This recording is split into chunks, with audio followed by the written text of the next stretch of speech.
Welcome everybody. I believe we've got everybody here, but are there any apologies for absence? No apologies from me. Thank you. Do we have any declaration of interest, either online or in the room? Can everybody hear online? Do you want me to speak up, by the way? No, that's fine. Good. Do we have any declarations of interest? Okay. I will move us straight on to the first item on the agenda, the report from our Cabinet Member for Finance, Rachel Garris. I'll just get my glasses right. The 2021-22 Revenue and Capital Outturn Statement. Okay. Thank you. Thank you, Councillor Garris. So colleagues, I have the pleasure of presenting to you the 21-22 Revenue Budget Outturn. And I'd like to thank the officers, Jonathan Davis and Peter Davis, for their work in collating and presenting this. I'd also like to thank all of our officers across the council who have worked throughout the year to ensure that services and provisions continue to be delivered against the background of the pandemic and the very real pressures that brings to both people and to finances. The savings made within this budget are sensible and appropriate. I would therefore seek your agreement on the following. One, that we as the Cabinet recognise a positive net revenue budget position at outturn of £5.62 million prior to our transfers to earmarked reserves of £4 million. This is primarily due to one, significant unbudgeted grants from Welsh Government of around £1.3 million, and these were communicated to us and received by us late in financial year, and they had therefore had an offset on the core budget funding from the earlier part of the year.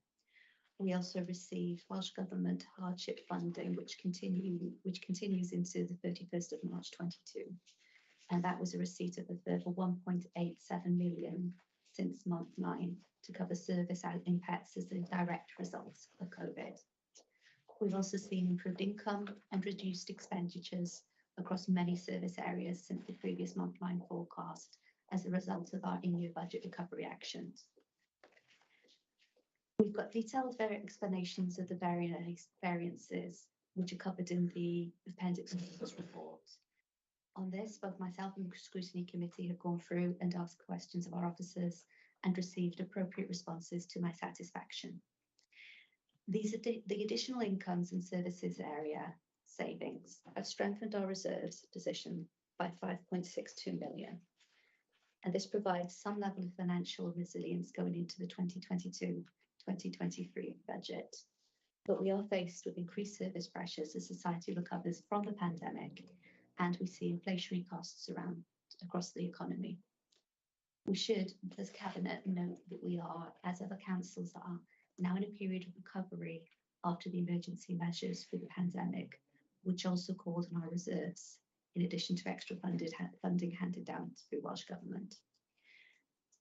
Local government across Wales recognises that the unprecedented financial support from Welsh Government during the year through the hardship funds and other COVID support, about 17 million, a one-off grant funding in total of about 4.7 million, unprecedented reopening of the settlement during the year, giving 1.58 million, and has had significant impact on our finances. Our relationship with the Welsh Local Government Association and upwards through into Welsh Government has been strong throughout the pandemic, and as an administration, it's our intention that this continues going forward. As a council, we have continued to administer financial support on behalf of Welsh Government, as outlined in Table 4 of our covering report that we've all received. This came to 5.3 million and enabled timely and much needed support to those residents and businesses that continue to be the most impacted by the pandemic during the last year. I do, however, need to talk to you about our reserves and our future pressures. So the positive outturn position highlighted alongside budget surpluses achieved in 2019-20 and 2021 has allowed the council to strengthen its reserve positions considerably compared to the position prior to the pandemic. We've also been in a position where schools have been raised back out of deficit due to additional funding from Welsh Government. It's likely now, as that funding falls away, that a small number of schools may initially fall into deficit as Welsh Government funding ceases. Sorry, additional Welsh Government funding ceases. And we must, as a council, consider and work to this and to remedy this in the future. We believe that the improved level of financial resilience that we have in our reserves will allow a focus on some modest reserve investment going forward.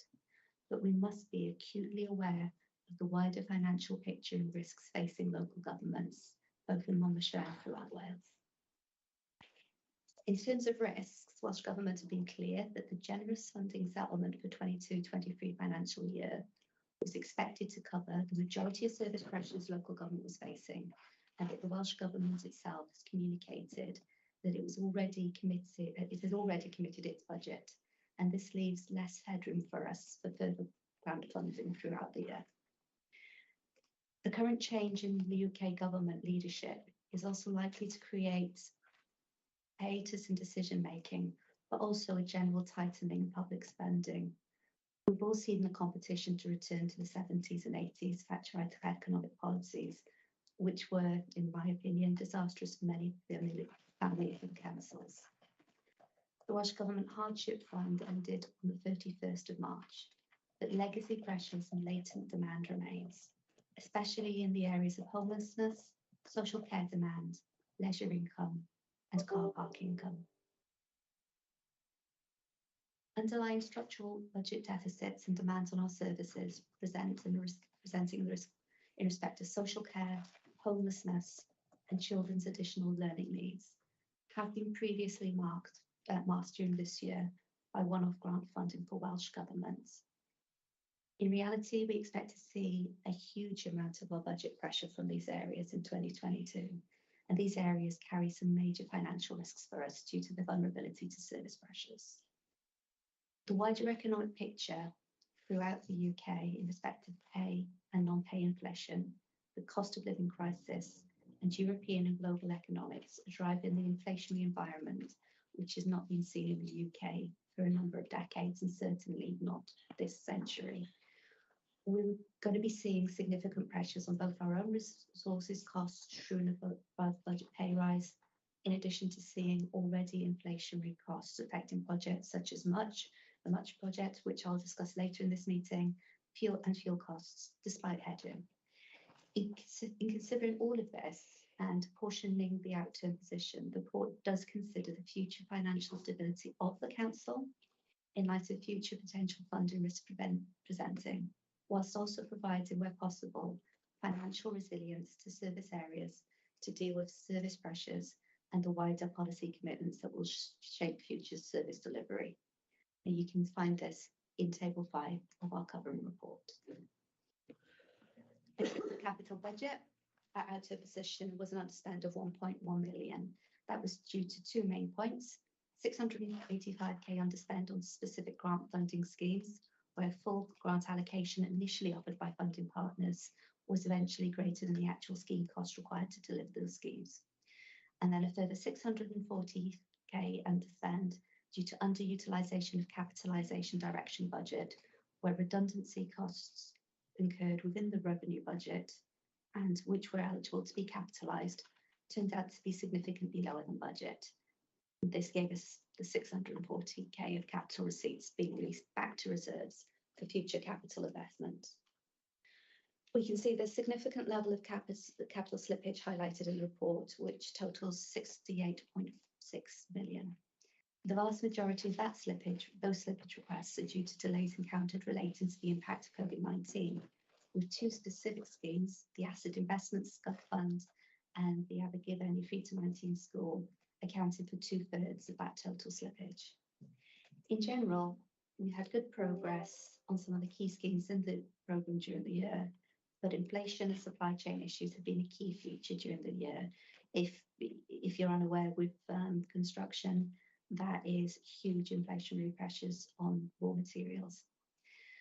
Some of these issues will be temporary, however, it still remains unclear whether certain increases in cost inflation will be sustained over the medium term. So in conclusion, and I'm sure you're happy to hear me come to a conclusion at this point, the 2021-22 revenue budget outturn has to be viewed positively given the unprecedented level of surplus. But we need to be fundamentally aware that the one-off Welsh Government financial support that's been integral to this year is now ending, and that's given us a position to be able to improve our financial resilience. The situation will change. We need to be acutely aware of future budget pressures, both in respect of funding, service pressures, latent demand, and the wider economy. The 2022-2023 budget, which we inherited as a new administration, makes it clear that we expect shortfalls to increase to 13.57 million by 2025 to 2026. This figure cannot fully quantify the effects of unprecedented inflation on this rise. In turn, the Welsh Government grant for 2023-2024 looks to be well below inflation, leaving us facing serious choices going forward. Any reserve investment therefore needs to be effective in transforming our service delivery and bringing our services into a more medium-term sustainable footing, as opposed to simply underwriting overspends. Thank you. Thank you very much, Rachel, especially for the clear outlining of the report and highlighting, I think, and making explicit why we're being asked to accept the recommendations that are here presented to us. I think also it's important for us as a cabinet to realise that as we go forward in setting the strategic direction through the community and corporate plan, that we need to have this realistic sense of where the room to manoeuvre, given the financial pressures and the inflationary pressure as well, that will impact on the whole council and its services. Even more so, it clarifies that we must be very clear about what our priorities are, so that when we come to make what will undoubtedly be difficult and challenging decisions, we will always do it from a position of focusing on those priorities. At this point, I'd like to open it up to discussion and invite people in the room and online to ask questions. Thank you. you. Prefer me to call you Richard or Councillor John? You can call me whatever you like, as long as it's not rude. I'll keep it Richard. Thank you, Leader. I'm polite. Thank you, Leader. I'm Richard John, Leader of the Conservatives. Thank you to the Cabinet Member for the report, and very pleased to see the healthy financial picture that the new administration is inheriting from the outgoing administration, and including the fact that almost every single school in the county is in a surplus.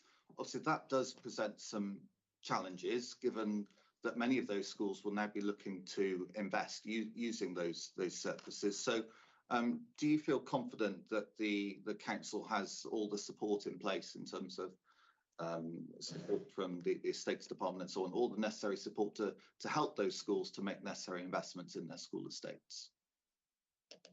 I do indeed, and I promise you I'm not going to stop at that either. I have asked for some support from our officers on this, so I'm going to give you our collated response that we've put together, if that's okay. Thank you. So all schools have received the revenue maintenance grant from Welsh Government, as you know, and that's contributing to the significant increases in those school balances for 21 and 22. And those schools need to be looking to use this funding and that's inherent within their school balances in the first instance to address maintenance and capital needs of schools. And I'm seeing that locally as a governor of my local school, where they are looking to replace simple things such as the carpeting throughout the school that's become worn. The Children and Young People in Schools finance team supports those schools and their boards of governors in determining their priorities. In addition to this, as a council, we've got a school capital maintenance grants, which is just over 1 million. And we've been used to use that to support schools over the last few years. And the 21-22 grants, which has been slipped into 22-23, is being used in the first instance to support kitchen adaptations, which will then support the universal free school meals rollout. The capital costs of the free school meals kitchen adaptation looks to be around 1.939 million. Our share of the 25 million from the 600, that's our share of the 25 million of the grant was 609k, and our share of the 35 million is expected to be of a similar proportion, if not larger. So we're expecting to be drawing down about 478k from the capital grant. So in addition to that, we've also received community focused schools capital grants of 487,000, for which we have asked schools to bid, from which we've asked schools to bid for projects which will support adaptations for community works. Those bids currently exceed the grant, so we're looking at ways to support the majority of those bids, with schools being asked to make a contribution. In terms of support from schools, we have a representative of the Children, Young Persons and Schools Finance team meeting frequently with the schools to monitor their finances. And those meetings consider spend and ensures that grants are spent in an appropriate way. The 3-year budget plans allow the overall balances to be monitored to ensure that they reduce to an appropriate level, and all schools will have an investment plan in place. And again, those are monitored by ourselves centrally. Obviously, the Board of Governance principally concludes how each school's revenue, school maintenance grant is spent. And for other school-based capital grants, the council engages with schools and alongside an assessment of the council's own capital priorities. Property services do work closely with those schools to ensure that works undertaken are well managed and delivered to the specifications. And finally, we have council's separate corporates building maintenance capital budget, which stored funds for current replacement of capital items such as boilers. Okay, thank you. Are there any more questions? Online? Sure. I'd like to thank Rachel for the very clear presentation and the very full and very clear report. As someone holding a portfolio responsibility and needing to manage a budget in year, I'd just like to check my understanding that there was a healthy carryover from last year, 5.6 million. That must be a credit to the sound management in the authority during the year. But it was that unique circumstance that the Welsh Government had a fund that the authority could bid into as costs increased due to COVID, and could receive in year, I think, about £18 million to cover those costs. That must be unique in local government history. It's ended. It will perhaps never be repeated. So I suspect you're going to tell me I'm going to have to live within the budget I've received. And yet costs are rising, energy costs are rising, construction costs are rising. We don't know what's happening to labour costs across the board, but we're aware of labour shortages. And I suspect, and perhaps the public should recognise, that there will have to be challenging in-year decisions, because that budget is not going to increase again in year, despite the rising costs. So I'm painting for myself a picture, a mixed picture, but with some dark clouds. Am I right to do so? I think absolutely. When you consider that our recent pay offer through Welsh Government is very much above budget, that's a big consideration for the council. We know that the UK itself is at full employment. We know that we have challenges for resources and that recruitment and retention is going to be an issue. And we'll see an example in the Much project later where costs have escalated due to inflationary pressures. On that, we're looking at a 3.5% increase on the Welsh Government grant next year, which in the background of inflation is in real terms a cost. So we do need to be very careful, and we will need to consider how we perform going forwards, looking at the outturn reports as they arrive. So it's a big transition. We're in transition. Every local government is in transition across Wales, and it's something that we need to deeply consider. We have been in unprecedented times of additional funding due to a pandemic, which is not a pleasant way to get additional funding, but we do now need to consider where we are and indeed what we're going to see from Westminster as well in terms of Welsh funding, because it doesn't look like there's going to be increases in spending going forwards. So yes, we need to be very sober on what our ambitions are.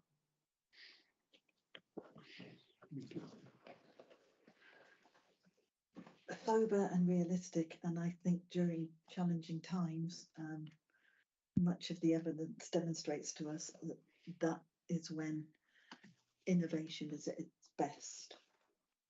And we need to consider going forward that we have a duty of care. We also, I think, across the council want to ensure that even in difficult times, we do the best that we can and provide the best that we can to the residents of Monmouthshire. And in doing so, we have to think strategically and innovatively about how we use our resources in the best possible way to meet the priorities, and at no point ever leave out and miss the poorest and most marginalised.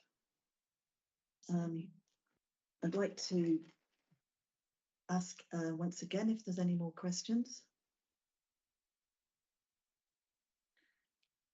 In which case I'll come to the recommendations, which I believe Cabinet will have in front of you.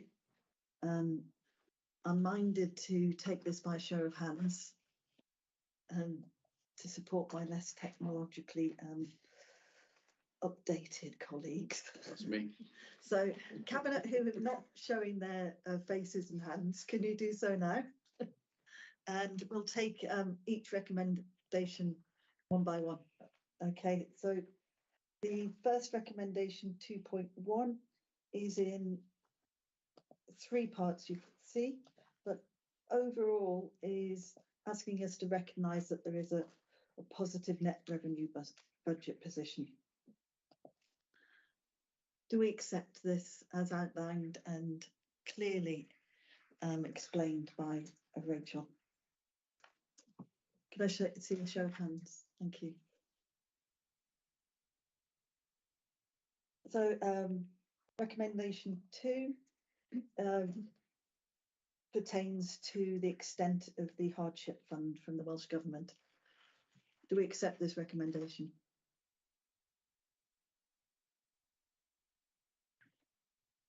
Thank you.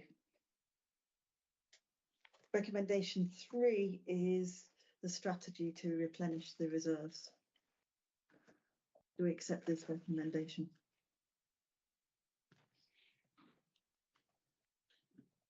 Recommendation 4 relates to the improvement in school reserve balances. Do we accept this recommendation? Recommendation 5 is our reaffirmation that the requirement for schools to carry significant surplus balances, guided by investment plans. Do we accept?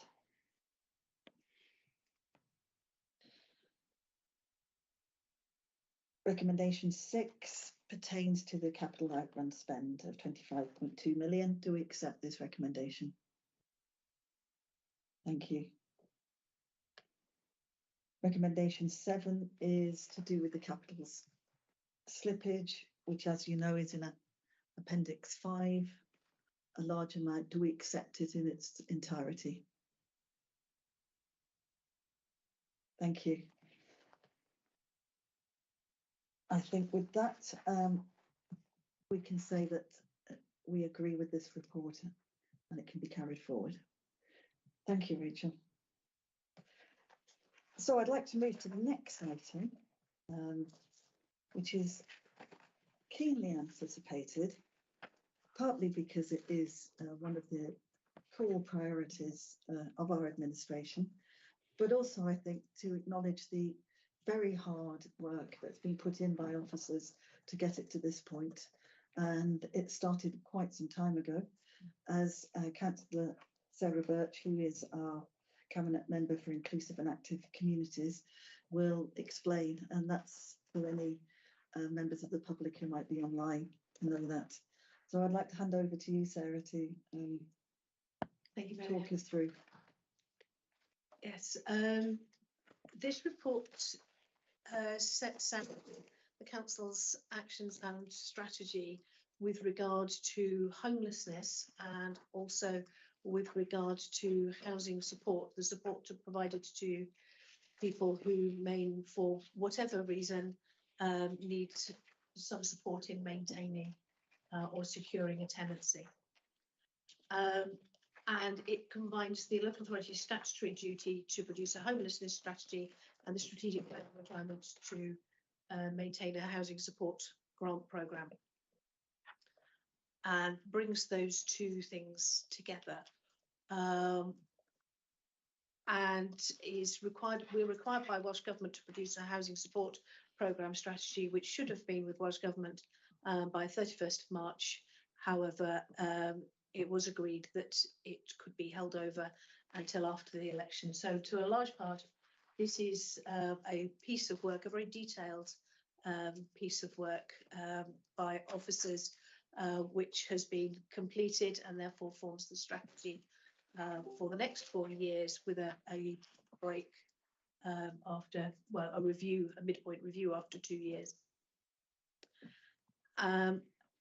To inform the strategy, the council is required to undertake a local homeless needs assessment, and that identifies really that the profile of homeless need and the requirements to meet this need have changed significantly since the previous review. We are seeing a larger number of homeless people, and also more of them are young and more of them are in need of support, and that is very much changing the picture. And effectively, I think we have a bottleneck in that we have temporary accommodation, an increasing requirement for temporary accommodation, and we do not have the permanent affordable homes for many of those people to move into. As a result, there's an over-reliance on bed and breakfast accommodation at great expense to the authority, and also a high proportion of those needing homelessness assistance require medium to high support. We haven't got a clear picture of the needs, but we've sent out a survey to sponsor hosts. I think it was last Monday. So I was told a couple of days ago that we'd got about 40 responses to that, not been processed or anything, but that will give us the starting point of give us a bit of a feel of what the emerging need is at the moment. Thanks, Ian. That was a useful addition. Thank you. Would you like to respond in any way, Councillor Birch? Sarah? Yes, thank you, Ian. That is useful, and I'm sure, as you say, it will be a moving picture. Okay, with regards to this strategy, we're being asked to consider 2 recommendations. The first does not require a vote. It's just asking that we consider, which we quite clearly have, not just through Sarah, but all of us. The second one is asking us to approve and adopt this draft strategy. And we recognise that the volatility of the situation in the current housing market and the needs of our residents, including refugees, will mean that it will remain draft and there will be many changes to it. So will we adopt and agree this strategy, Cabinet? Hands? Thanks. Moving on to item 5, which is the UK Stroke Prosperity Fund update, the Regional Investment Plan allocation of Monmouthshire funding. This refers to a funding mechanism from the UK government, which is there to replace the now no longer existing European funds. I'm passing it on to Deputy Leader and Cabinet Member for a Sustainable Economy, Paul Griffiths, to lead the report on this. Thank you. Thanks very much. And as you say, this is a fund administered by the UK government. It partially replaces former EU funds. The UK government has set out the objectives of the fund, which relate to communities in place, local businesses, people with skills, and the recommendations are that we formally accept those as the objectives of any money we receive as a result of this fund. The fund arrangements have been put in place at pace, and it seems to me at times externally to the authority with some level of confusion. And I commend the work of our officers in working at speed, working through the complexity, and I suggest confusion to get us to the position that we are, where we're on time, we're in a position to make applications and ultimately to receive and use the funds available. The fund has allocated 5.9 million, you'll see that in the report, to Monmouthshire. In principle, this is allocated by way of a formula rather than bid by bid. That's the case with the Levelling Up Fund. And in principle, we must welcome the idea of a formula allocation. It gives us some certainty within which to work. But I do question the origin of this formula and the outturn from it. Per capita, 5.9 million to Monmouthshire is easily the lowest in the region, where we've got data in the report. I note, for instance, that the Vale of Glamorgan, which must be a similar local authority to Monmouthshire, has 30% more population and yet 100% more formula allocation on this grant. So as we proceed, I certainly see it as my role to question and challenge where this formula has come from and its calculation. But whatever it is, whatever our allocation, our role is to make the very best of it. The recommendations are that we agree, along with the 10 local authorities in South East Wales, that RCT Council should be the lead authority for the operations of the fund. That might seem an odd recommendation. In the fullness of time, there would be collective responsibility for the operation of this fund. We would have in place our corporate joint committee, which would be able to administer the fund collectively on behalf of the 10. Whilst that corporate committee has been legislated for by the Welsh Government, as I understand it, the UK Government needs to make some regulation relating to its VAT arrangements, and until that time we're back to the need for a lead authority, and I'm recommending that it should be RCT. If I was in a position to do so, I would recommend to the UK Government that it got on and pass that regulation and make life easier for all of us.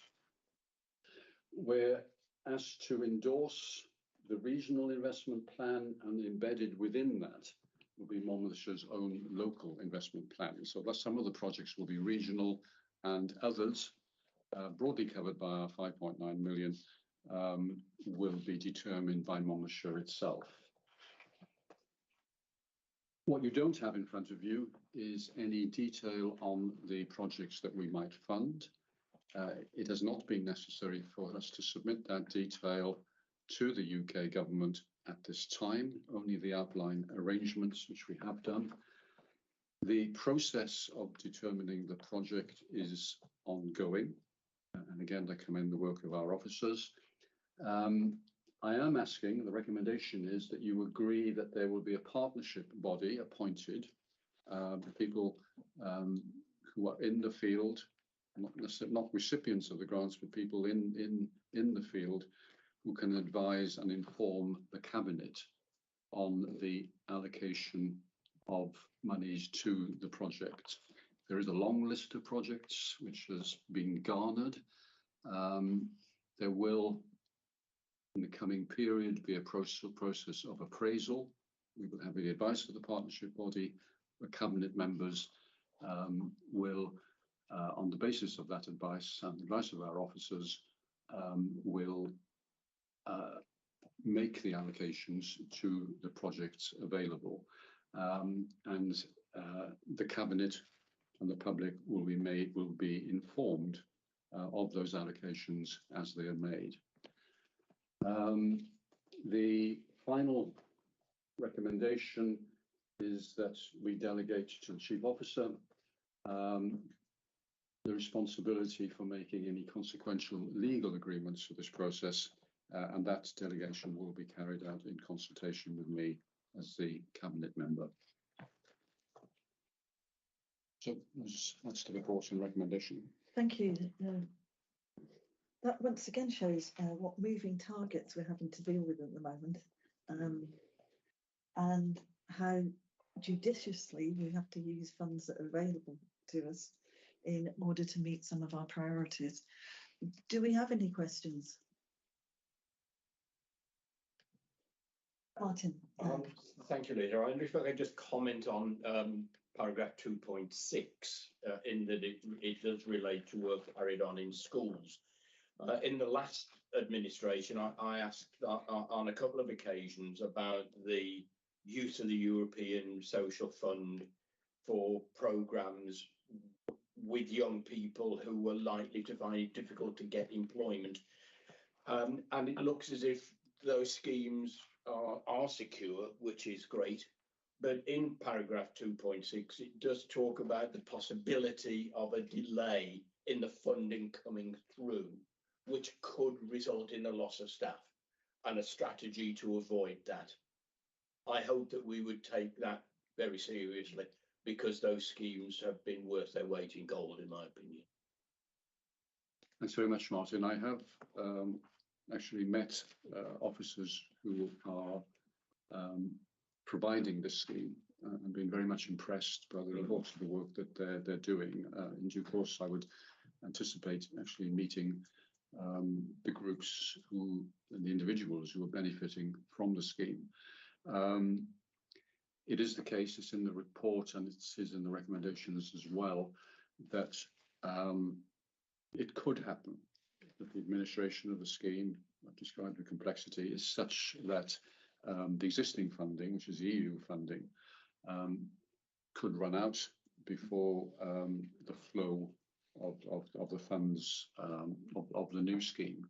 And the recommendation is that we as an authority will, if you like, underwrite that process. Yeah. And we will agree to carry forward those contracts of those staff so that there is no interruption.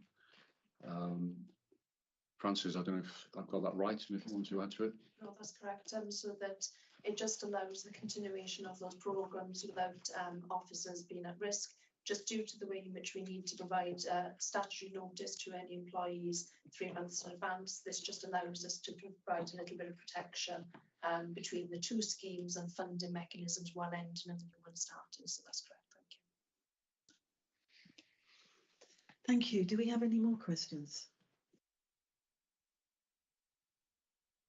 I have one observation rather than the question, which pertains to section 2.4, one of the recommendations about the partnership, which is to be welcomed. Given that tackling inequalities is very much core to what we're doing, I would request that we monitor the EDI aspects of the partnership. For anybody watching us online, EDI refers to equality, diversity and inclusion, and is about ensuring that we do really sure that they are representative of the diverse groups and age groups, gender, etc. within Monmouthshire. Thank you. So if we don't have any more questions, I'd like to bring us to looking at the recommendations. I think think I will take these as one because we recognise that this is an update, that we have in place the mechanisms to ensure that it's taken forward in a transparent and accountable manner, and that we will be receiving regular updates in Cabinet as it goes forward. So are we in agreement with the recommendations under this item? Hands up. Yeah. Great stuff. Moving on, Cabinet. The Play Sufficiency Assessment 2022 and Play Action Plan. This comes under your brief, Sarah, Councillor Birch. So over to you once again.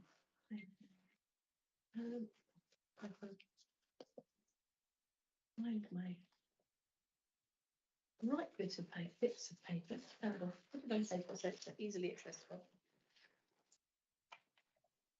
So you might think this is absolutely the perfect week to be presenting this report at the beginning of the school summer holidays. But it is, in fact, slightly belated. Again, this is an assessment and action plan which has already been submitted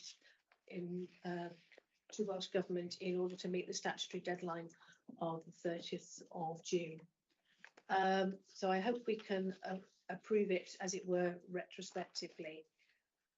There is a requirement to complete a statutory play sufficiency assessment every 3 years, and that actually enables us to see what is quite impressive progress on the council's provision for play. I think one of the things that the authority can be justly proud of is the range of play activities that take place during the summer holidays and during the holidays, supported play through One Life. Not just play, but of course play and sport, and an increasing range of cultural and enrichment activities as well as free play. So the main areas of service covered by the play sufficiency assessment and action plan are that play scheme and out of school provision, and actual playgrounds, what we would normally think of as park playgrounds with equipment. But it also covers how we become a play-friendly county in a play-friendly country, and how all of our open spaces and all the opportunities that there are a place where children can be happy, can play, and can have that opportunity to develop through play. So the statutory requirements that a local authority must assess the sufficiency of play opportunities and must secure sufficient play opportunities in its area for children so far as reasonably practical, having regard to its assessment. And I have to say the assessment, the structure of the assessment provided by Welsh Government and completed by officers is very detailed, and sets out a number of criteria. So the proposed action areas for the next 3-year play sufficiency assessment are space for play, maintaining that improvement of fixed play provision, enabling community action, working with communities to provide playgrounds and space for play. The open access community play models and supervised provision for children to meet and play together. Providing for diverse needs. At the moment, we have special needs play schemes provided by Action for Children, but there is still work to be done in making sure that all of our play provision is fully accessible. Workforce development and the development of a flexible and specialist workforce. There is actually a huge team which is mobilised every summer in the to provide in modern life to provide the play schemes. And I'm delighted that we've been able to appoint a new member of staff to lead that work. And the engagement and information increasingly involving children and families in shaping future provision and using the Young People's Voices in Play toolkit and rolling out sort of questionnaires and surveys and engagement, engage children's views of the play areas that we have in the county, and that's being done in partnership with the schools. And that partnership and policy integration, one of the most important partnerships is with the town and community councils with regard to play schemes, both the supervised play and also playgrounds, but also partnerships with groups such as Friends of Bailey Park in Abergavenny, and the many other concerned parents who want to make a difference in their community. So we have the toolkit with a red, amber, green rating against each criterion, and detailed plans for the improvement of play over the next 3 years. And I hope we can approve it. Thank you, Sarah. I must admit I was really heartened by this strategy, and we always need play. It's one of the rights that healthy children need to enjoy. And having been just sitting in on the lunchtime briefing on poverty in Wales' latest trends, where 20% of Welsh families now are in real poverty, where mental well-being of children is going down, and where the most impacted are lone parents, families with over 2 children, and people who live with or are disabled, included disabled children, that it really speaks to how we need to ensure that play reaches those families. The better off can find ways of playing. They shouldn't be excluded, of course. It's for every child in Monmouthshire, but in order to reach every child, this strategy gives us the way that we can monitor and make sure that that happens. It's so important. I got on my little soapbox there, and I will now get up and ask some questions. Does anybody here have a question they'd like to ask? Richard, hello. Thank you, Leader. The report refers to the rationalisation of play areas and suggests there are 110 play areas in the county at the moment. How many are there going to be at the end of this strategy? We don't know yet, because the rationalisation of play areas, as you say, there are 110, and the review and audit of them identified that there were a great many with a poor play value. Now, obviously, a playground or play area with a poor play value, there are various options. And what appears to have taken place over a number of years is that play areas have been provided, but not necessarily, and maintained, but not necessarily upgraded as children's needs change, or as equipment reaches the end of its useful life. And obviously that is often a resource issue. So in terms of which play areas we might have in the future, and I'm sure that Councillor maybe will come in here as well, there may be some play areas where they are best replaced with perhaps grass for children to play on, rather than a fenced area with a couple of pieces of equipment. That may actually meet that community's need better.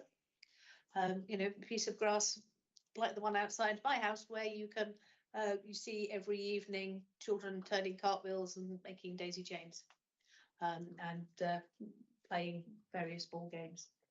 Now that's not a formal playground, but it has a great play value.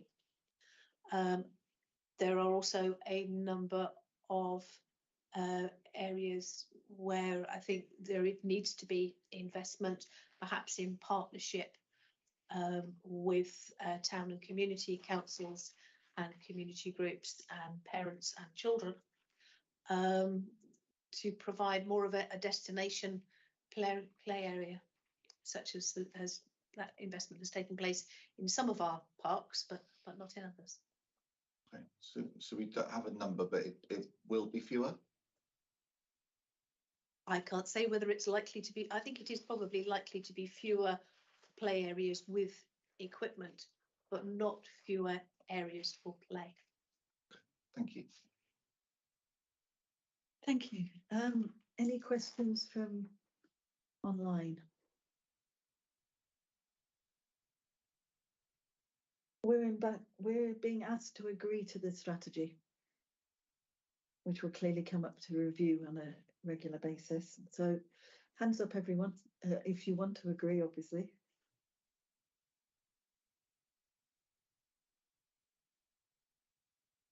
Thank you.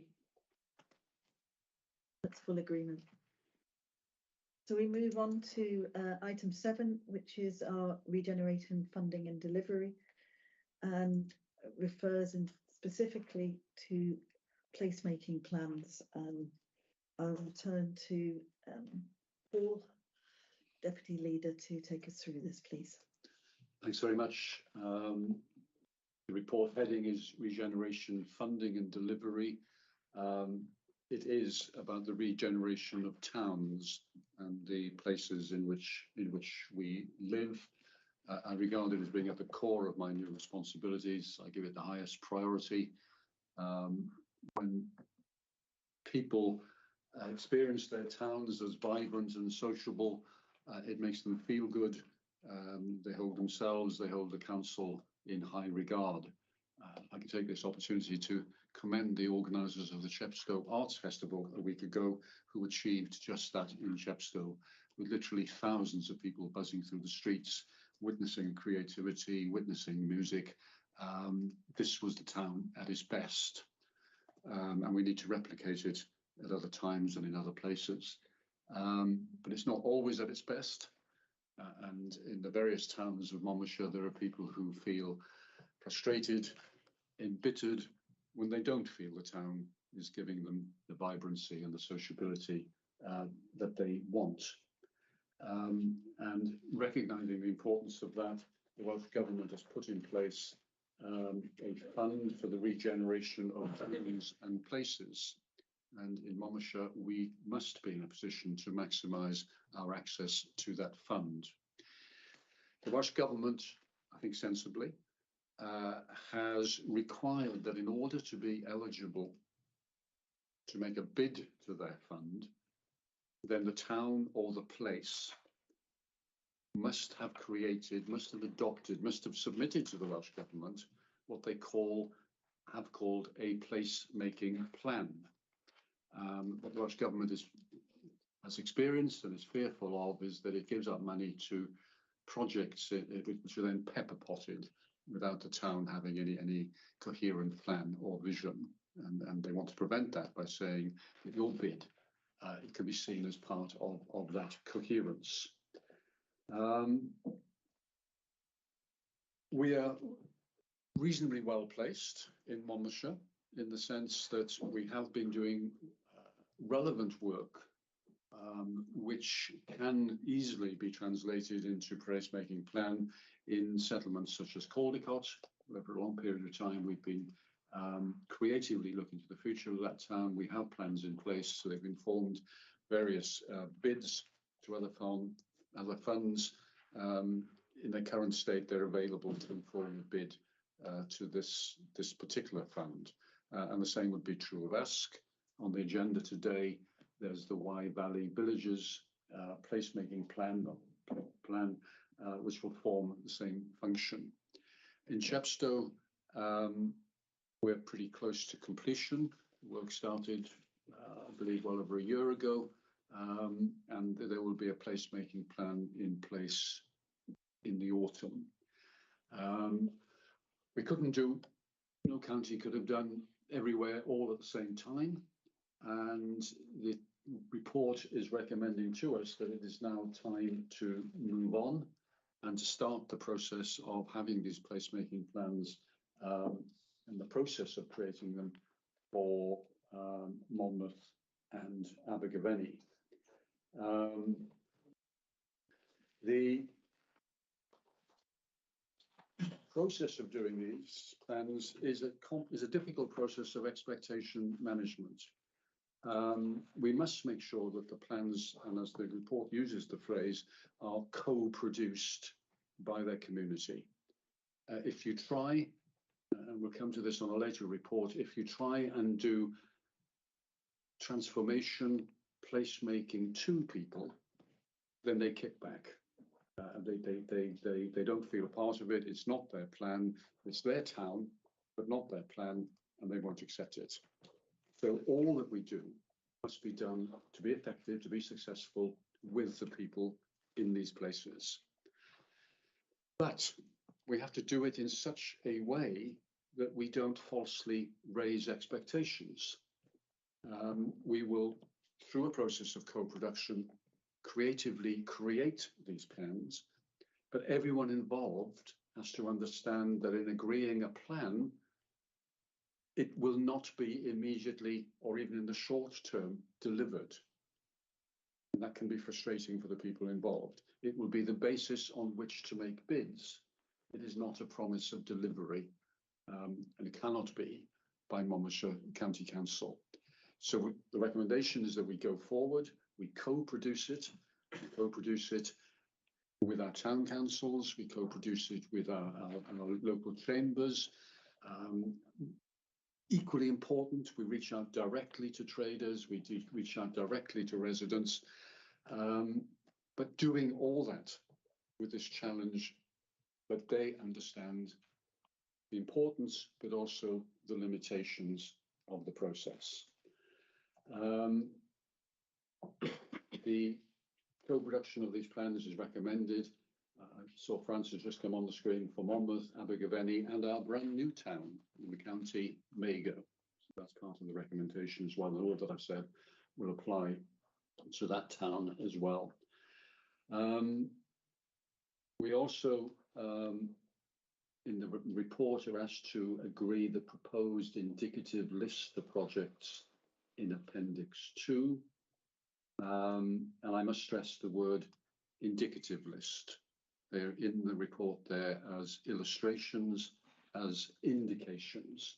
You're not asked to decide that these will be the projects, because these projects' identification will be co-produced through the placemaking process. And this is just an illustration and indication of the projects which could in future be funded through this means. Similarly, there's a list in the report of the potential strategic projects that will take place through various funding routes. Again, they're there for illustration. As we make decisions on such projects, I will be bringing them back to Cabinet for Cabinet decision.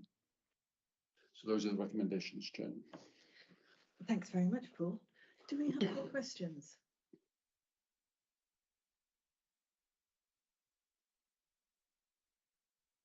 I can understand why, because that was such a comprehensive, which covered up. I see Sorry, a finger. Mary Ann, I was waiting for the other cabinet members to make their contributions first. Sorry. But No. please go ahead, Francis. You've got a. Thank you very much. Thank you for that, and I'm very pleased that you mentioned Magor towards the end of your introduction there, Paul, because as you quite rightly point out, Magor and Dundee, whether we are content with it or not, have been designated a new town by the Welsh Government, and that it would probably be true to say that obviously although we have a very, very significant population, we have kind of quite minimal infrastructure, which you would associate with somewhere the size of a town, I suppose. But there are obviously matters which we'd very be keen to move on with. So my question really was about the extent to which, because I think, you know, the town council is very keen to move forward and very keen to work collaboratively in assisting to produce collaboratively proposals and also look at, you know, how funding may be achieved. I wonder if there were any good examples of where there has been joint work with a town council in another area, you know, where we might learn good lessons, you know, in the process of developing a placemaking plan, and also perhaps attending to some of the matters that we can attend to quite quickly, perhaps, but in collaboration. Thank you. Thanks very much, Francis. And theme of your question, I think, is important, and I want to respond very positively. I think everything I said earlier was that unless these plans are owned by the communities, then there will be kickback and they will not be effective. All too often we've seen good ideas, apparently good ideas, imposed on settlements and simply not getting the appreciation that the, if you like, the expert thought they were going to get. And we overcome that, not by taking the expert out of the equation, but by making sure that all inputs are shared with the people who live in this place and considered by them. And where we've got active, and we have throughout this county, where we've got active town councils, then a very significant way of getting access to the communities will be through those town councils. In terms of Magor, looking to good examples, and I'm sure you can look outside the county, and we can both take advice on that and compare notes going forward. Inside the county, the report that you have on the cabinet agenda today of the Wye Valley villages, placemaking, I can call it that, was a active partnership between the county council, its officers, its funding, and I can't remember them all, but I would guess around 5 of the community councils in the Wye Valley itself. And interestingly, they've all accepted, I'm told, the plan which is before the cabinet today. So they accepted it before essentially came to cabinet for its acceptance. So I'm assured that there's a process of co-ownership going on there. In the case of Chepstow, there's been a steering group where there have been the county councillors, nominations of the town council, officers and consultants actively in the same place. It might have been digitally during COVID, actually working on that plan together. I suggest that yourselves in Magor, the county councillors and the town councillors, and those of you who are both, that includes people like you and myself, but those from Magor, do make arrangements to compare notes with Chepstow, with the Wye Valley. You won't learn that everything has gone super smoothly. There are tensions in any partnership, and you can learn about those as well as the clear successes in the relationships. I hope that answers your question. Thank you. Sarah, do we have any responses to that? I'm sorry, I was going to ask another question. Sorry. Certainly. Well, what do we mean when we say that the Chepstow bypass is in the project pipeline? What's the plan? It is in the list of the projects which are in a pipeline. But it illustrates what I said about those lists which are in the report. The fact that a project is listed in a pipeline means that it has been considered, that work will have been done on it. It doesn't mean that any decisions or commitments to funds have actually taken place. So I think it's a good illustration of how we handle that list. It's an indication of where work is going on. Consideration will continue to be given, but decisions have actually yet to be made. On the detail of that, some of you may not know about that much about the potential for a Chepstow bypass. It may run from the A48 as it comes out of Lydney towards Chepstow. It may go through or alongside Gloucestershire villages such as Sedbury and Beechley. It could cross the River Wye into the Chepstow settlement of Thornhill and access the M48 there. It could give access to the M48 for substantial settlements in Gloucestershire and in the Forest of Dean. The reports I've read, the ARIC reports, which have been commissioned by the various local authorities involved, even before inflation and the hikes in material costs and labour costs, were indicating prices of around 150 million. It's a large section of road. It would be a huge engineering structure to cross the River Wye. And that is a very substantial cost. The ARIC report, as I recall, indicated that about 10% of that cost may fall on the Welsh side, if you like, on Monmouthshire and on the Welsh government. So to go ahead, it would need, let's say, around 150 million of funding from English Highways. Until that is available, then I don't think we should raise expectations in the communities of Chepstow. We should be prepared for it should it become available. We have made the land available for the Welsh side. We could anticipate the need to make a degree of funding available. But I am disappointed when expectations are overly raised in those local communities. English Highways will find it difficult and has not yet made that level of funding available. In the meantime, projects which are not necessarily mentioned in that list are projects we're getting on with. Been a long discussion recently about the High Beach roundabout on the Chepstow side of the A48, pressing ahead with urgency on those projects which we can control, which will have a more realizable cost. As something we can get on with and should get on with. So I hope that explains the tentative nature of some of the projects in that list. Thank you, Paul. Sarah.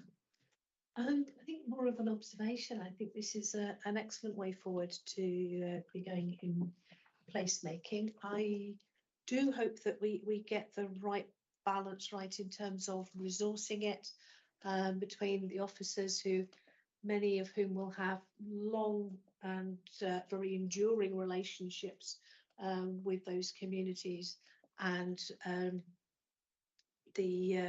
consultants who may be, there only for a short time, and also that we look at the visitor offer as well.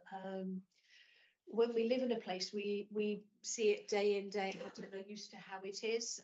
But a visitor, and obviously we are very much a visitor economy, comes to a place with fresh eyes and notices things differently. And I think there's an opportunity to look at that whole visitor experience, from parking and toilets to flowers and countryside. Thanks for that. Excellent. And there's no tension between the visitor interest and the resident interest. I have that discussion with residents. The more visitors we get, the more vibrant the town and the better a place it is for all of us. I see Catherine.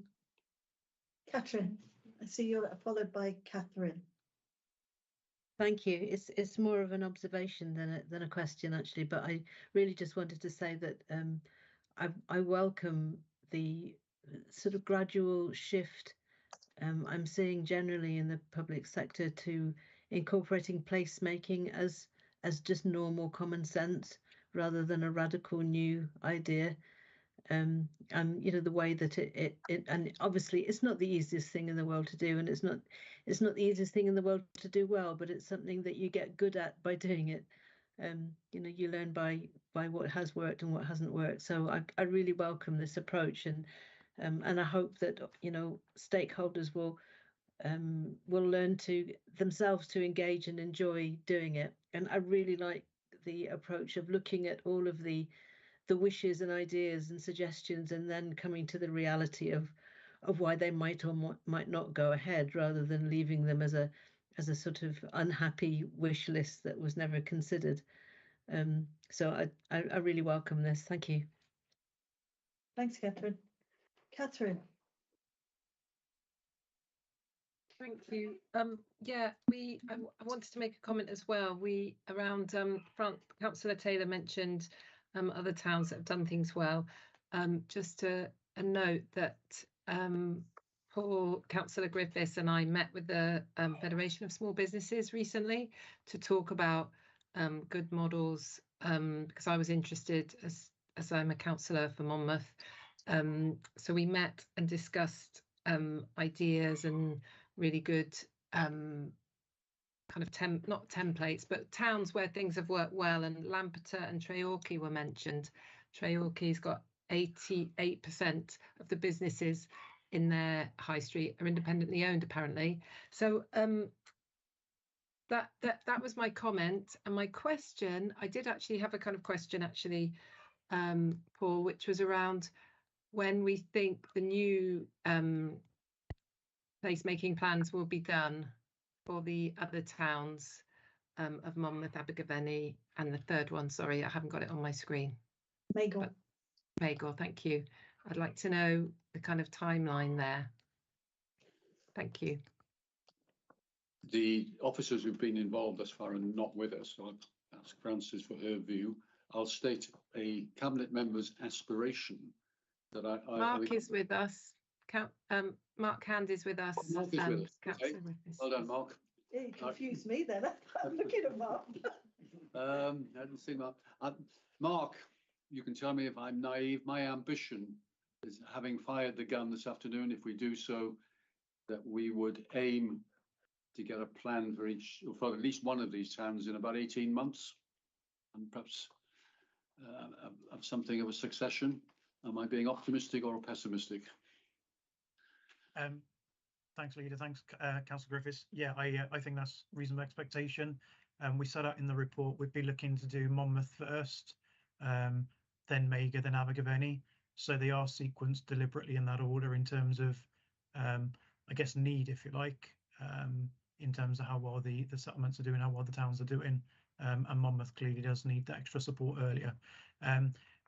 Magor's would be relatively smaller scale because it is a smaller town in terms of the town centre. So we'll be looking at what funding we can secure this year and what resource we can offer. So if we're able to bring that forward and do it sooner as well, then we'll certainly be looking to do that. But yeah, I think your timeline of 18 months for Monmouth is accurate, and if we can do Magor earlier as well, then we'd certainly look to. Thanks, Mark. Sorry, Paul, you just asked me to comment, and naturally I would agree with Mark that if we can bring Magor, because Magor is, you know, some of the towns like Monmouth are clearly very large towns with lots of complexities. Not that, and Magor is a relatively small centre, as you noted when you came for coffee last week or two ago. And I think that it's quite possible to bring forward something in Magor which is collaborative and may not quite take, I do hope anyway, 18 months, but there are probably some actions that are also quite straightforward and cost effective to bring forward too. And Mark and I have had that discussion, so I'm very hopeful. Thank you. Good. Thank you, Francis. Magor, I thought, was maybe small but very vibrant. So I think we've got a good platform there. Perfectly formed, I would describe it as, Paul. The best place to live in Warwickshire, clearly. So, are we ready to proceed to recommendations? Do we have any more comments, observations or questions? Great. We have 3 recommendations, and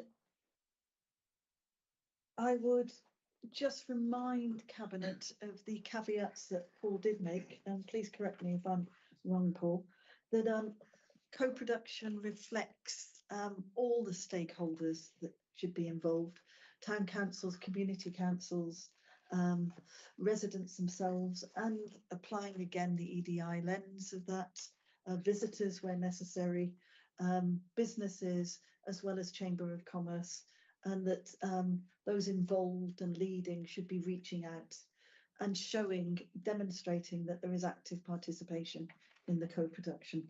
The second one is that the indicative package is just that.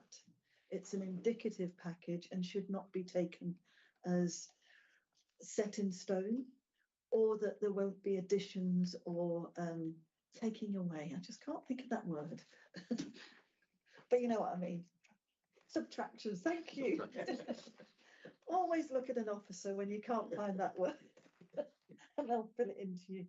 And that we recognise that the schedule is commensurate with the size of the town and the complexities of the issues, and that we recognise there is a need to move swiftly on the case of Monmouth because of a significant downturn in fortunes as well as complexity, but also to recognise in the case of Magor that there may be small actions that can be taken as the plan progresses. So in the light of those caveats, I hope I've got that correct. Yep, sounds good. Thank God. Oh, are we agreed that we're going to take these recommendations? Okay, let's see your hands again. Great stuff. So we move on to item 8, which is very important one, because anything I think that refers to supporting our young people get education as a right, and the quality education, having access to it, will always be important. And we need this in place before the beginning of the new school year. So I will pass this over to Councillor Grocott Martin, who is Cabinet Member for Education for All. Thank you, Leader. One very simple recommendation, and that is that Cabinet gives its approval to a consultation to take place over the summer to fulfil our statutory duty for an annual consultation around the provision of school transport. I've worked with officers to draft the policy that we will go out to consult on, and those of you who might have looked at the existing policy will notice there is very little change. In fact, the only real change is that there is, I think, greater clarity in this, where there was some vagueness before. We have sought to clarify, but there is no actual change this year. It's very much a steady as she goes consultation, and I think there are 2 main reasons for that. The first is that next year we will need to undertake a much more detailed review. The Welsh Government has itself reviewed at a national level across Wales school transport, but has yet to publish its findings. Those findings will be with us by next year. And secondly, one that I think we will have to keep an eagle eye on is the difficulty of maintaining many of the contracts around school transport, because, to put it simply, contractors are finding it more and more difficult to deliver on the contract price they've got, as fuel prices have rocketed and so on. It is already a considerable expenditure, just short of £5.5 million. So I think that in itself is another good reason why, as things unfold in the coming months, we need to do a more detailed review next year. But for now, it's as steady as she goes. We fulfil our statutory responsibility. I bring the report back to Cabinet if you approve the recommendation in September, and that forms the basis for the next 12 months. Thank you, Councillor. I think it's very clear what we're being asked to do. Are there any questions? Thank you, Leader. I'm very pleased to see the administration is protecting the Conservative administration, previous Conservative administration policy on home to school transport, which is very generous, over and above the statutory commitments. But I want to ask about school catchment areas, which have a big impact on home to school transport. And one of the things the previous administration was talking about was undertaking a review of primary school catchment areas. Is the new administration looking to undertake that review? And if so, what would the timing be for it, please? I think also, if I might add slightly, I think there is also a direct link to an individual Cabinet member decision that will be made next week over a limited change to secondary school catchment. So I was expecting your question. In terms of that report that's coming next week, I note from discussion with you that your group will be supporting that change, and I thank you for that. But you're specifically asking now about primary catchment review, and I believe that the previous administration had said they would go ahead with such a review. And indeed, it's some time since the authority did undertake a review of primary catchments, and there will be inevitably some inconsistencies that have developed over years, not least those linked with the secondary catchment changes. So what I am proposing to do with my officers is to look at the data around catchments over the summer, and I'll then make a decision on the areas for review, and then we will proceed with that review of primary catchments in the autumn. So that will take place in the autumn term, and perhaps spilling into the new year period, but it will need to be concluded by April 2023 in order to become effective in September 2024, should any changes in primary catchment areas be recommended by that review. Thank you, that's really helpful. Thanks, Martin. Do we have any other questions? Thank you. Well, we're just being asked to agree to the commencement of public consultation. Since we have pledged to be a listening council, then I don't expect to see any hands not raised. Hands up, people. Thank you. Well, that didn't take long either. Well, I like to move swiftly on. So, our next report, which I think is much anticipated by the Councillor for Magor. Marianne, you are spoiling my pants. Can't help it. So, I'm handing over to Rachel. Thank you.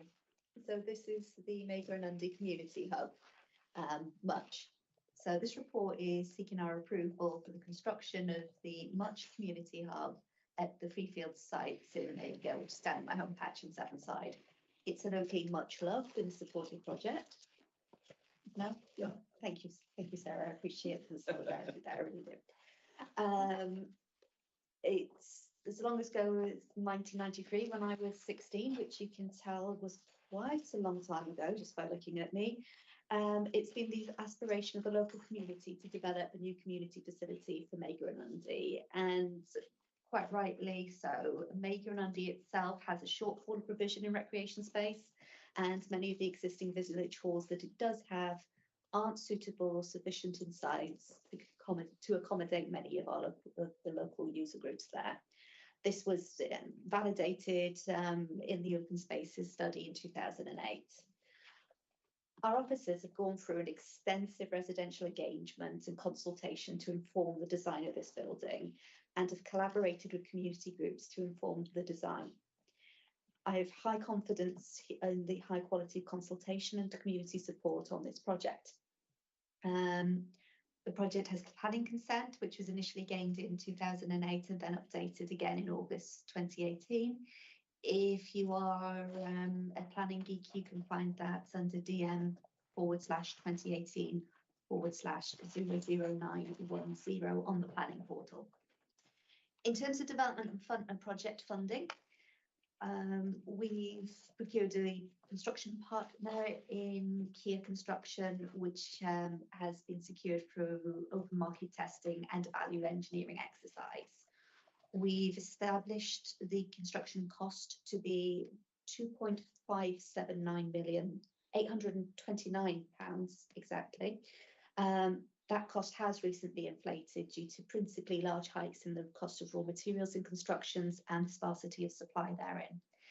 As a cabinet member for this area, I am confident in the construction costs and the contingencies within the project being well scoped and applied. And can I confirm that when I says that has hiked to the point of the 2.579 million that I've just mentioned, not above it. The project is supported by several funding streams, including Welsh Government Economic Stimulus funding, Section 106 funding from the adjacent housing developments at Rockfield Farm and Vinegar Hill, and a lottery grant that the Much Group itself has secured. Our officers have done an outstanding job as well in piecing together funding to make this project a reality, particularly in defining the recent significant construction cost rises. In line with our carbon reduction and environmental targets, the building is designed to meet BREEAM excellence standards. This includes a low carbon design based on durability and resilience for future sustainability, including photovoltaic electricity sources and an air source heat pump.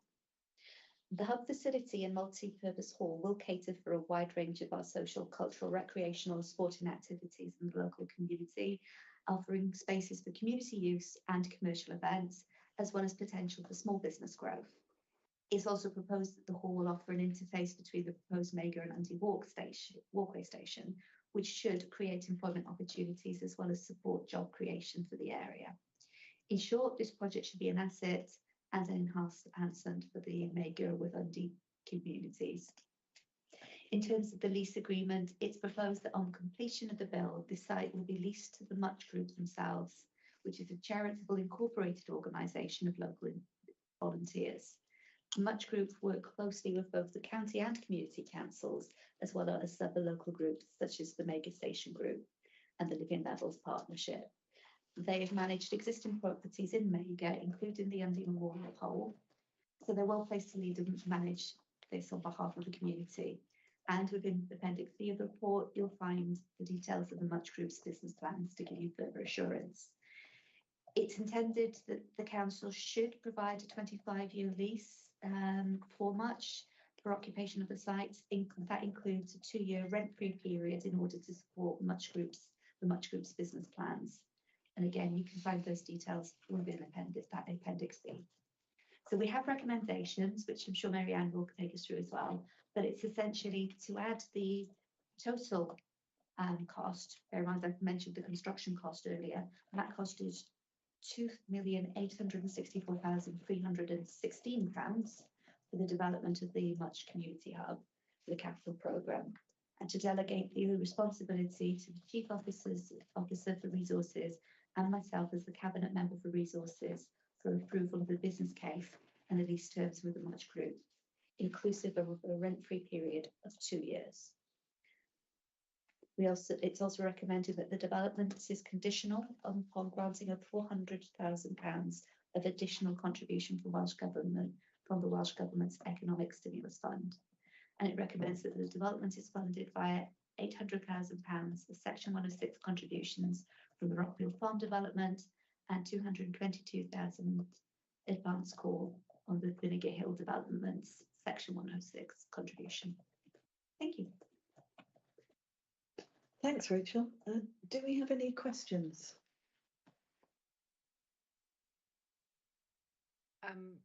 Thank you. Oh, sorry. Do you want to go first, Katrin? Thanks. It was only to voice my support for this, as I'm sure you're going to, Francis, as a really important part of what will be a real fantastic example of good practice in the future, the Magor walkway concept, which will link public transport with active travel, and the community hub is, I think, in the way that connects with the Magor walkway project is such a really great example of the community thinking in a positive way about all of the connections and all of the different elements of this project. So sorry, Francis, I'm sure you want to say similar things and I've stolen your thunder there, but I'll shut up now. Francis, go ahead. I'm sure no one could steal your thunder. Well, I try not to, and I try not to let that happen very often. But I just wanted to, I mean, I do have a question, which I'll come to in a second, but it's probably true to say that, I mean, I think what Rachel mentioned, 1993 is possibly, well, some residents talk about, you know, us being at nearly 40 years, that this has been an expected, desirable, promised. I mean, if you saw the number of posts on things like Facebook more recently, they say, oh, well, it'll never happen. We'll never get it. It'll never happen. It's like what they call, you know, on the snow. There's no way, there's no money. It's really, really, really, I can't even explain to you the level of pleasure that it gives me to see this finally come to Cabinet for approval. But it is on the shoulders of an enormous amount of work from both residents that have been, because this project has been progressed by residents really for about 30 years. And then in 2017, I persuaded the council that this was never going to move properly unless they took the lead and project managed. And I think that council officers and members cross-party have done a really good job of supporting this to move forward, and I'm very grateful for that support, and I know that local people are too. But I have to also say that the Much Group have put in the most incredible amount of time, effort, commitment. There have been so many barriers, even when the money was allocated, you know, the barriers to bringing this to fruition, that they and the officers and Kia and others have had to work through have not been straightforward. And I think it is a testament to the fact, as you say, that they have, you know, I have confidence that they will make a really good job of managing this facility long term. So it's really pleasing to see it come. And as you may imagine, I have followed the development of this more closely probably than officers would like. But my only question was, just for clarification, I presume that we wouldn't enter into the lease until the building was constructed, signed off and final, I'm assuming, but I just didn't know, and it would be really helpful if there was some clarity on that. And that is, yeah, and I can see Nick appearing. I've probably driven Nick completely mad recently, or maybe for the past few years, but yes, thank you very much. Go on, Nick, do you want to respond for us? You're on mute, Liffey, sorry. You're still on mute, Lovey. Sorry, it's a colloquialism. I did not mean to objectify any officers. I'm very sorry. That's all right. Oh, I think there may be a problem with your mic. Are your earphones working, Nick? Could be, but can you hear me now? Is that better? Yeah, can you hear now? Yeah, perfect. We'll go with that. I hope there's no feedback. In terms of just answering the question, Councillor Taylor, thanks for the comments. In terms of the lease, you're quite right. The lease itself will only commence upon occupation of the building, which, as you know, is scheduled for July 2023. So the 25 years that are proposed will only take effect beyond that date. Clearly, we need an agreement in place prior to that date in order to enter the construction contract. So as discussed with much colleagues recently, a letter of intent will be issued that effectively will set out the terms of the lease, which they will contractually sign up to, and set out the lease. But you're quite right, the lease itself and the 25 years timer, if you like, won't start until July next year. That's subject to obviously the decision of Cabinet today. That letter of intent will be issued to much colleagues immediately this week, and we'll look to work through that detail ahead of ultimately entering the construction contract. Thanks, Nick. Yeah. Thank you. Does that clarify, Francis? Great. Well, I think to paraphrase Margaret Mead, and I never thought I'd quote an anthropologist in public, never doubt the determination of a small group of citizens to affect change. That's probably the only way it can happen. And I think you've proved this to us, Francis, but I think we also have to congratulate the officers who I'm sure always welcome scrutiny and accountability in taking this project forward, which we hope to a very successful conclusion. And perhaps this will be an exemplar project for us, as Catherine highlighted. So we Absolutely. Oh, sorry. I was just going to say just one thing. Actually, that's my favourite quote because it is actually true. So it's really helpful that you just said that, Marianne. It is actually the only thing that creates change. But yeah, thank you very much for that. And as I mentioned, consensus. The officers so moving have on, been we very have helpful. 4 recommendations. And I'm not going to read them out because I never get numbers right. But they're really asking us to acknowledge the costs, acknowledge where they're coming from, and acknowledging that there is some conditionalities involved. But despite of that, there is a huge commitment to carry this development through. So if I could ask Cabinet just to Could you also note that we delegate responsibility as well? Thanks for letting me know. I took my glasses off just at that moment. We delegate responsibility to both Rachel and to the Chief Officer for Resources, Peter. So are we in agreement? All right. Thanks very much. Absolutely delighted to get this finally underway. It is. And we'll make no more puns, all right? So we now come back to an item which Paul referred to when we were discussing the item under regeneration and the placemaking plans, and that is the Wye Valley Villages Future Plan, which is we're being brought a particular placemaking plan to Cabinet to, well, not to agree because it's been agreed, but tell us. The recommendation is that we in this Cabinet adopts the plan. We've been through the background when we discussed the previous report. Been co-owned. It's come to us via the community councils, the support of our officers. I think we can and should very positively adopt the plan. Interestingly, one of the key recommendations, the Wye Valley villages leading the way, is that they all want 20-mile-an-hour zones through their villages, and the Welsh Government must have been listening and is about to legislate for that and hopefully provide the funding as well. So those villages, I hope, will get that objective in their plan met quite, I was going to say speedily, it's probably the wrong verb, quite quickly.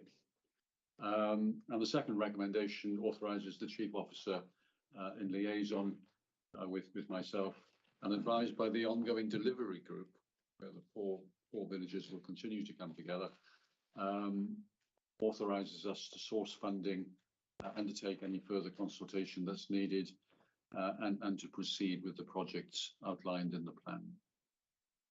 Thank you. Thank you. I think it's fairly self-explanatory if we've all read the report, so I would open it up for questions and observations. Please, Richard, go ahead. Thank you. I do have a question as one of the ward members for a big chunk of the Wye Valley. It's a really ambitious plan, and you know we're all pleased to have had some input into it. But obviously, one of the big challenges is going to be in terms of how it's funded. It does feel at the moment that towns and cities do attract a greater proportion of Welsh Government funding for such schemes. So what representations is the administration minded to make to Welsh Government to ensure that the ambitions in this plan can actually be delivered upon? My anticipation is that, like any of the other plans we've been talking about, it will be an informed base and a coherent base in order to make applications as the opportunities arise. I'm going to ask Mark Francis, the Transforming Towns fund that we've been referring to. I have read the background to this. My memory is it refers to towns and places almost interchangeably. Is something not designated a town ineligible for that funding route? Thanks, Councillor Griffiths. I can answer that. Somewhere that's not a town cannot access Transforming Towns funding. So Wye Valley villages wouldn't be able to access that funding, I'm afraid. However, if it helps Cabinet and Councillor John, a number of these projects are being funded in various different ways, partly by Community Council precepts and their own funds. The Wye Valley Area of Outstanding Natural Beauty fund is paying for one of the first projects, which is the gateway signs. The 20 mile an hour zones would be paid for via council's existing budget, potentially with a small amount of Welsh Government funding. So there's different funds out there for different bits. Some of the projects would be done by the community councils or the AONB themselves without us needing to be involved. So as you alluded to earlier, Councillor Griffiths, will be looking for different sources of funding as they arise, but there are various different ways of some of these things being brought forwards. Thank you, Mark. I know. Councillor Webb, Anne, I can see your hand up. Thank you very much. Thank you, Leader, and thank you, Paul, for this interesting report. As you might know, I might have an interest here. This hasn't been an easy ride, as Mark will say as well. I think it's been a long haul, but we've met to some of the community councils and other officers for some long time now, and we've come to this report being issued. Thank you. The funding, Mark's alluded about the funding. Yeah, community. I think it's a collaboration again. The community councils have worked and put money aside, funding aside via their precept, and we've also had a huge chunk from the AONB fund. Thank you very much. Thank you, Leader. Thank you. Catherine.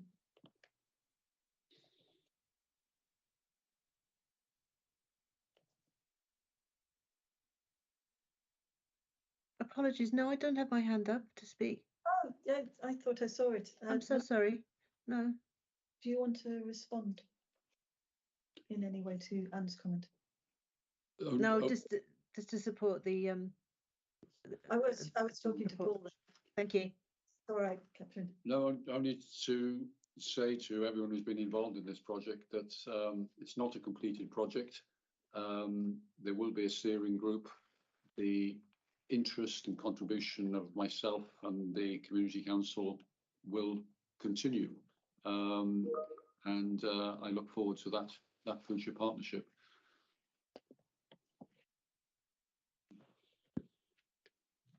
Thank you. I believe that's probably a legacy hand, Anne. Yes. I think Richard's gone. Can I apologise, Leader? I'm chairing a public meeting in my ward in 35 minutes, so I'm going to have to leave the meeting if that's okay. But I've asked my colleague Anne Webb to ask my question on the next item, if that's okay. Certainly. So apologies. No problems, and also accept apologies from Councillor Taylor, who needs to collect her son Thank you for attending both. I welcomed your questions and comments. Thank you. Bye. Bye-bye. So are we in agreement to adopt this plan? I think so. Could we just have a show of hands? Oh, we now move on to the last item on the agenda, the reopening of Chepstow High Street to vehicular traffic, which we come back to Paul again, who's a councillor for Chepstow, as well as being deputy leader. Right. One objective I'll take away from this cabinet is not to have so many reports on any future cabinet. But this is the last one. Well, you set us a challenge, Paul. and it's a report on the reopening of Chepstow High Street to vehicular traffic. I knew I'd have difficulty saying that word. My recommendation is that the cabinet agrees to that recommendation to reopen the High Street in Chepstow to such traffic. As the report says, the High Street was closed by an emergency order in the early period of the COVID pandemic. It had the declared purpose of providing on-street trade cafes and maintaining social distance. In that way, it was replicated by many of the other towns in Monmouthshire. It was necessary, it was justified, and our officers should be commended for the speed and agility that they were showed in changing our town centres in such a significant way in those COVID circumstances. It's like they go round the towns, the various towns, and I see the changes that were put in place in so quickly. I just marvel at the scale of work that was done so quickly. However, the experience has deeply divided the community of Chepstow. In many ways, getting elected to represent Chepstow at that particular time was somewhat of a hospital pass.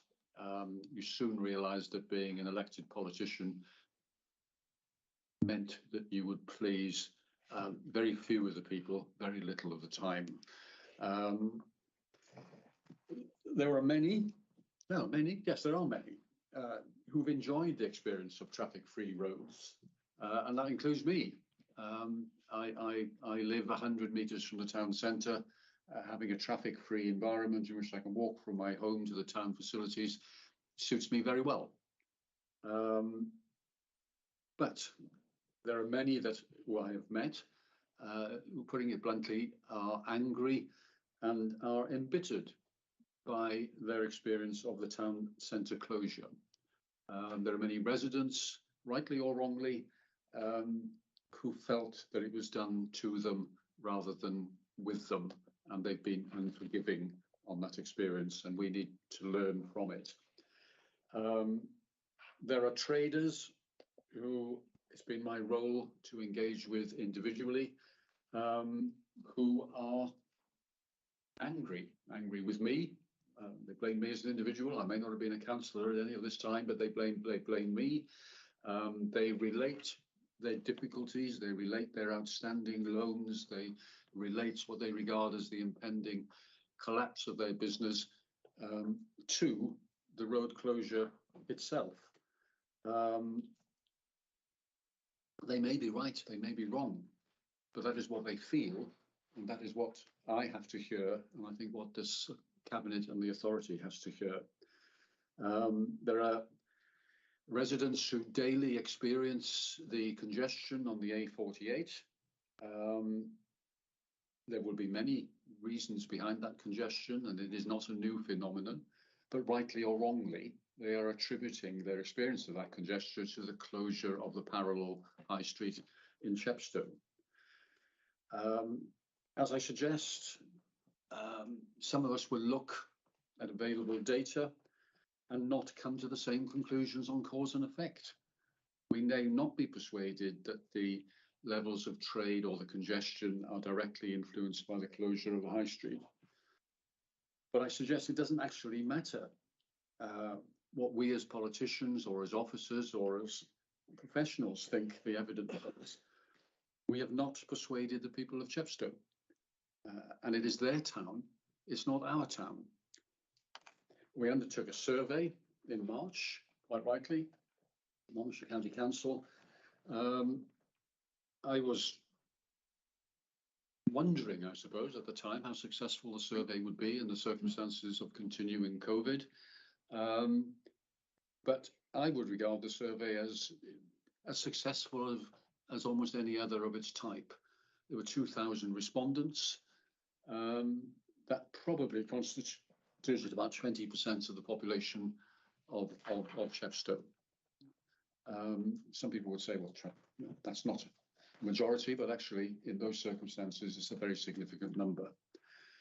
And 80% asked in that survey for the High Street to reopen. And I don't believe that this cabinet could or should do anything other than agree with what the large majority of those respondents said in that survey. So I hope you agree the reopening of the High Street. I stress that in doing so, this will not be an absolute closure. We will return to a situation which we always have been, where we can respond to requests for specific closures. The very successful Sunday street market was closed before this emergency order and can be closed each Sunday again with specific orders, and I would expect that to happen. In the past, festivals like the successful Chepstow Arts Festival that I previously referred to would request a specific closure, and I've no doubt would gain such a closure. There will be more and more events, I hope and anticipate, which would lead to specific closures of the High Street. So it is not an absolute that we're agreeing on. I hope that in reopening the High Street, we will calm tempers and people can return, hopefully quickly, to a calm and considered exchange of views on the future of the town. And then my view is that until we reopen it, we won't get that calm exchange of views. We have established processes for monitoring activity on our High Street. Mark Hans was sharing some of that with me today. It's good data, it's relevant data. We need to give this data the public exposure that it deserves, and if necessary, add to it.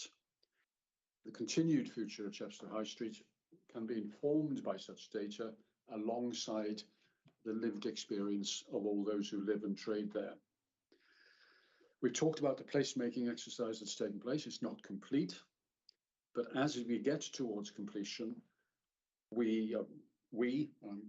mean the officers in the authority, the consultants we've been working with, the county councillors of all parties who've been elected, town councillors, we are at the moment creating a public engagement exercise which will last through this autumn. It will be post-COVID, thankfully, so it will have public exhibitions. We will go back to public dialogues of various sorts. We will go back to public meetings. There will be good quality published material, hard copy material. There will be good quality digital material. Many important issues will be covered in that. And the question of traffic management and parking will arise, cannot and should not be excluded from that exercise. But I'm hoping it will be on that basis of calmness, because we've put the emergency order aside. I'm optimistic that it will become an initial stage in what will be a long process of building a new consensus on the way forward. And as I said earlier in the meeting, it's that word consensus which is important. We cannot achieve change unless it's produced by and owned by the people we serve. So I regard my recommendation to reopen the High Street as not because we should go backwards, but because we need a calm platform on which people can create their own future going forward. So I recommend the reopening to Cabinet. Thanks, Paul. I'd like to open up for questions. Certainly, Anne, go ahead.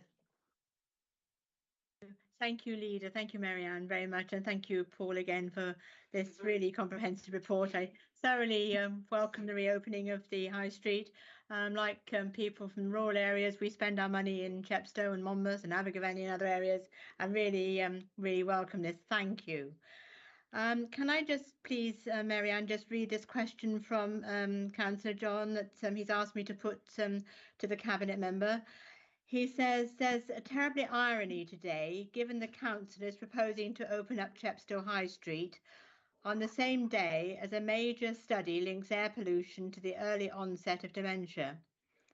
The report warns that reopening the High Street will not alleviate congestion and therefore also air pollution on the A48. What does the Cabinet member think will? My goodness, this is loaded, isn't it? Thank you. Thank you. Firstly challenge, but I do believe that Paul's up for it. It's your start at the 10.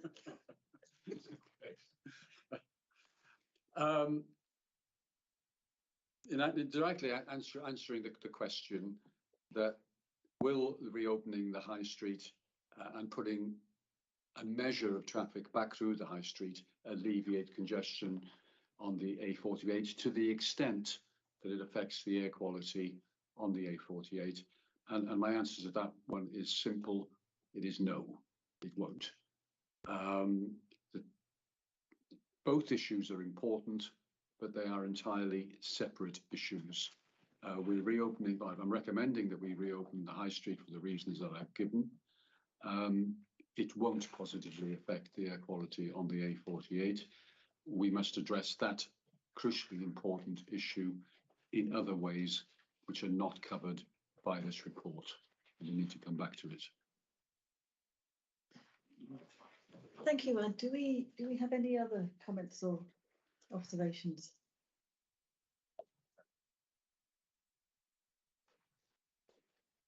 I think, as Paul has quite eloquently laid out here, the reasons for reopening at Chepstow High Street is to do with the fact that as an administration, we are absolutely committed to listening and be seen to listen and do it in an evidential way. As an evaluation geek, I can tell you a 20% return for an online survey is very high, and that decisions have been made on a 5% return by many a government, let alone a local council. So I would ask Cabinet, given that this was clear consultation, very carefully carried out, and thank you to the officers for the preparation and the amount of time put in to develop this, that we take and we listen and we agree to the opening of the High Street. Do I take that as unanimous? Yeah. I felt like a chipmunk then. Okay, we've come to the end of Cabinet. Thank you very much, everybody who attended online as well as in the room. Thank you for the officers, and thank you for the very serious and measured way in which Cabinet members have presented the reports. I'm very grateful for that, and I'm very grateful for the level of questions and discussions that we've had.